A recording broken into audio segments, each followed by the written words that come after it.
তো আজকে আমরা গোপন খবরের ভিত্তিতে এখানে এসে একটা অভিযান করি যে একটা পরিত্যক্ত পুকুরে ওই সরকারি কাজের রড এখানে লুকিয়ে রাখা হয়েছে। তো আমরা সার্চ করে এই রডগুলো উদ্ধার করি। 16 mm রড আছে আর 5টার মতন, আর 20 mm রড আছে প্রায় 6টার মতন। তো রডগুলো খুবই দামি, খুব সম্ভবত ওগুলো ওই হাসপাতালে সরকারি কাজের জন্য আনা হয়েছিল। দুষ্কৃতিকারী এগুলো চুরি করে নিয়ে ওখানে রেখেছে। তো আমরা আজ অভিযান করে উদ্ধার করেছি। তো এর সাথে কে জড়িত রয়েছে এটা আমরা তদন্ত করছি, তদন্ত করে পরবর্তী সময়টা। কন্ট্রাক্টর কি জানে না?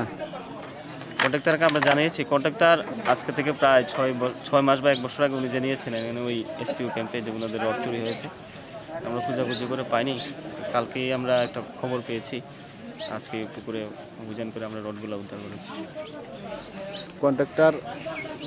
কন্ট্রাক্টরের নামটা কি স্যার?